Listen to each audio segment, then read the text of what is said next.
Welcome back ट्वेल्थीज। कैसे हैं आप सब? आई होप सो सब पुराने लेक्चर्स को एंजॉय कर रहे होंगे और अपनी प्रिपरेशंस में लगे होंगे, है ना? Wish you a very good morning to all. तो आज हम आप लोगों के साथ यहाँ पर एक नई क्लास के साथ उपस्थित हैं, प्रेजेंट हैं। और नई क्लास आज हमारे पास आप लोगों के साथ होने वाली है, जिसे हम लोग कहते हैं जेनेटिक मटेरियल।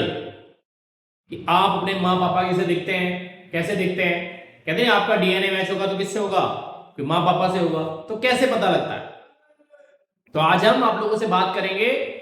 देखिए, how characters has been transferred from parents to their progenies. Parents से कैरेक्टर प्रोजेनी में कैसे आते हैं। ओके, कौन कैरी करता है, कौन केमिकल लेकर आता है, बड़ा इंटरेस्टिंग टॉपिक होने वाला है, देखिएगा। तो सबसे पहले हिस्ट्री ऑफ डीएनए की आप मेरे साथ बात करने वाले हैं। History of DNA. तो डीएनए क्या होता है बच्चों? डीऑक्सी राइबो, चाहे राइबो लिख लो या राइबोज लिख लो, ठीक है, न्यूक्लिक एसिड। ओके, कैसी शुगर होती है ये बेटा? ये पेंटोज शुगर होती है, जिसका जनरल फॉर्मूला होता है C5H10O4। अब ध्यान दो, एक्चुअल में अर्थ का पहला जेनेटिक मटेरियल कौन था? आरएनए था। कौन था बेटा? आरएनए था, जिसकी फुल फॉर्म क्या होती है? Ribose nucleic acid. ओके, बात समझ में आ रही है? आ रही है ना? जिसका फॉर्मूला होता है C5H10O5। दोनों में शुगर कौन सी है? दोनों में अगर आप शुगर की बात करो बेटा, शुगर कौन सी है? तो शुगर है पेंटोज। पेंटोज ही शुगर क्यों है बच्चा पार्टी? क्योंकि बेटा कार्बन कितने हैं? 5 कार्बन है। देखो कितने कार्बन देख पा रहे हैं आप यहाँ पर बच्चा पार्टी? तो कितने कार्बन है बच्चों? 5 कार्बन है। बात समझ में आई? तो आरएनए से मॉडिफाई होकर कौन बना? डीएनए। तो देखिए, डी मतलब होता है क्या? रिमूव होना। डी मतलब क्या होता है? कहीं पर भी बायोलॉजी में प्रीफिक्स अगर डी यूज होता है तो उसका मतलब होता है कौन? रिमूव होना। बात समझ में आ रही है? और ऑक्सी मतलब कौन हो गया? ऑक्सीजन। एक मॉलिक्यूल देखो किसका कम हो गया? यहां O4 है, यहां कितना है? O5। बात समझ में आ गई? तो कौन कम हुआ? जब राइबोज शुगर में से एक ऑक्सीजन का मॉलिक्यूल कम हो जाता है तो उसे डीऑक्सी राइबोज शुगर कहते हैं। बात समझ में आ गई? क्लियर हो गया? बिल्कुल। अभी हम स्ट्रक्चर बना के देखेंगे। देखो बेटा, यहां से देखिए, चलो पहले डीएनए वाला बना के दिखाते हैं आपको। बिल्कुल आराम से समझिए, मजे में देखो।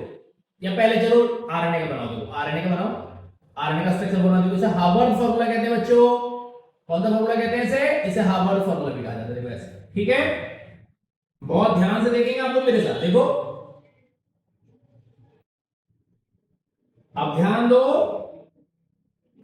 ये हमारे पास इसकी वन डैश पोजीशन है, ये 2 डैश पोजीशन है, ये 3 डैश पोजीशन है, ये 4 डैश पोजीशन और ये 5 डैश। जैसे आईयूपीसी में नाम नहीं देते, ऐसे नाम दिया गया। देखो, तो यहां कौन होता है? OH group.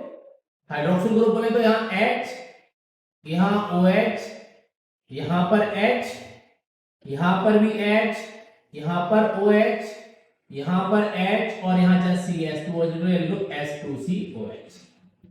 ओके, तो ये किसका हार्वर्ड फार्मूला बन गया? डी आपका आरएनए का। ओके, चलो डीएनए का और देखो बच्चा पार्टी। तो डीएनए में क्या होता है? एक कॉन्सेप्ट बड़ा इंपॉर्टेंट अभी आगे पूछा जाने वाला है, आप लोगों से पूछा जाता है, डीएनए वर्सेस आरएनए, कि दोनों में बेटर जेनेटिक मटेरियल कौन होता है। ये बात आपसे पूछी जानी है, तो आपको वहां पर एक कॉन्सेप्ट काम में आने वाला है बच्चों। तो अच्छे से समझेंगे, ध्यान से, बिल्कुल।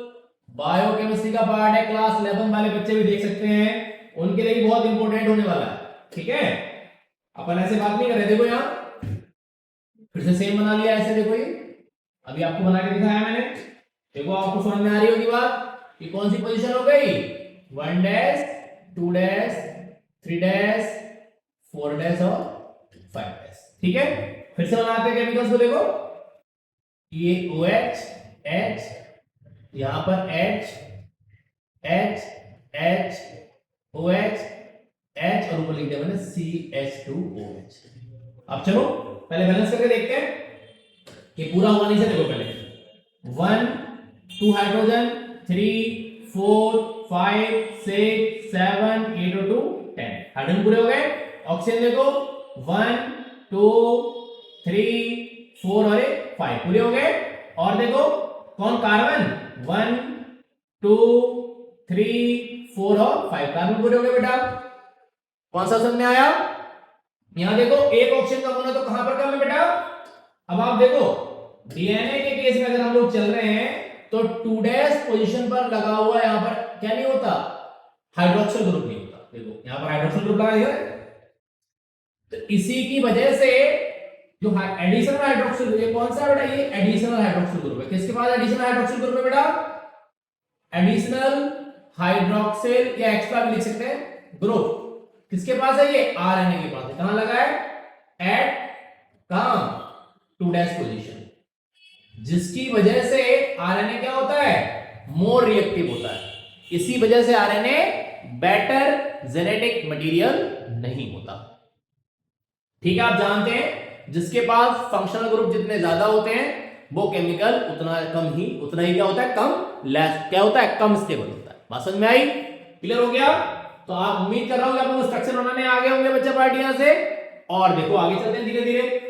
अब देखो सबसे पहले यहां देखिए हिस्ट्री ऑफ डीएनए में नाम किसका आता है? फ्रेडरिक मिशर ने सबसे पहले देखा था।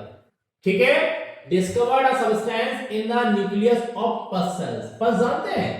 कभी आपको चोट लग जाए है ना, या कहीं आपको कोई इंसिजन हो जाए, या कभी आपको कोई पिंपल निकला जाए, उसमें एक इंप्योरिटी कलेक्ट हो जाती है, देखा ना, येलो कलर का आपने देखा वाटरी सब्सटेंस, जिसे पस कहते हैं। तो सबसे पहले डीएनए को पस सेल्स के न्यूक्लियस के अंदर किसने देखा था? एफ मिशर ने देखा था। तो न्यूक्लियस के अंदर होने की वजह से नाम क्या दिया गया? न्यूक्लिन नाम दिया गया। क्या नाम दिया गया?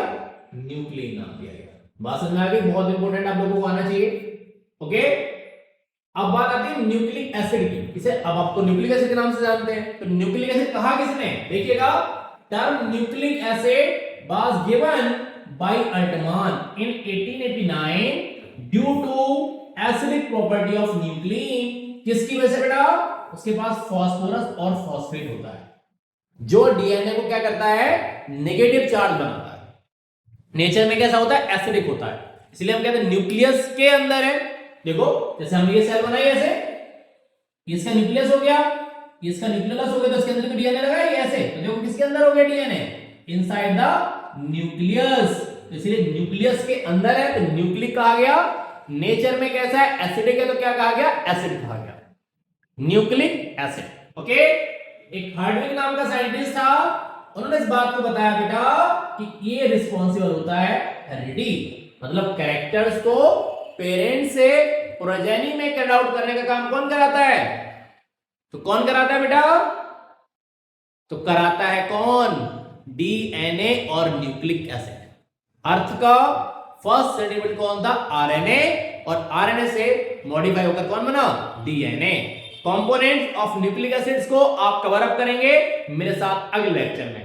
ठीक है, तब तक के लिए tata bye bye, have a good day to all. मिलते हैं नेक्स्ट लेक्चर में एक अगली इंटरेस्टिंग क्लास के साथ। Okay, students, have a wonderful day. Enjoy your class.